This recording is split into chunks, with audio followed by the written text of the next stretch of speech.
পাকিস্তানের দেয়া ৪৫ দিনের যুদ্ধবিরতির প্রস্তাব প্রত্যাখ্যান করেছে ইরান। সেই সঙ্গে যুদ্ধের স্থায়ী সমাধান চেয়ে নতুন কিছু কঠোর শর্তও দিয়েছে তেহরান।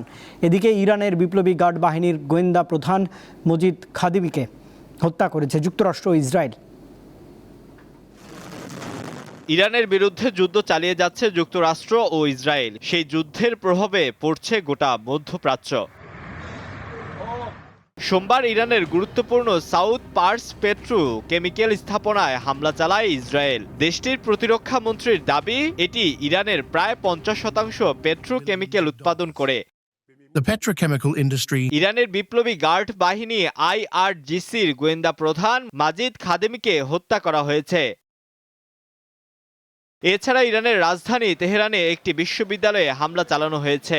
এর আগে গতরাতে ইরানের তেহরান প্রদেশে মার্কিন ও ইসরায়েলি হামলায় ৬ শিশু নিহত হয়েছে বলে জানায় ফার্স নিউজ এজেন্সি। জবাবে ইসরায়েল সহ মধ্যপ্রাচ্য জুড়ে ব্যাপক হামলা চালিয়েছে ইরান। ইসরায়েলের জেরুজালেম, তেল আবিব এবং ইলিয়াতে বিকট বিস্ফোরণ শোনা গেছে। এর আগে ইরানের ক্লাস্টার বোমা হামলায় ইসরায়েলের অন্তত ২৮টি স্থাপনায় ক্ষতিগ্রস্ত হয়েছে। এছাড়া হাইফা শহরে ইরানের ক্ষেপণাস্ত্র হামলায় ৪ ইসরায়েলি নিহত হয়েছে। এদিকে ট্রাম্পের হুমকির পর ইরান হুঁশিয়ারি দিয়েছে, যুক্তরাষ্ট্র ও ইসরায়েলের জন্য হুরমুজ প্রণালী আর কখনো আগের অবস্থায় ফিরবে না।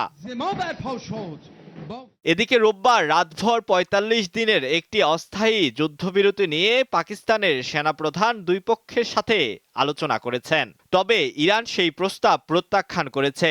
ইরান বলছে তেহরান এই যুদ্ধের স্থায়ী সমাধান চায়। সেই জন্য বেশ কিছু শর্ত জুড়ে দিয়েছেন তারা। তার মধ্যে রয়েছে যুক্তরাষ্ট্র ও ইসরায়েলকে অবিলম্বে তাদের শত্রুতা বন্ধ করতে হবে। ইরানের শীর্ষ সামরিক ও বেসামরিক নেতৃত্বের উপর হামলা চালানো যাবে না। তবে চুক্তি না হলে ইরানের সেতু ও বিদ্যুৎ কেন্দ্রে আবারও হামলার হুমকি দিয়েছেন মার্কিন প্রেসিডেন্ট ডোনাল্ড ট্রাম্প। আলোয়ান খান, দীপ্ত বার্তা কক্ষ।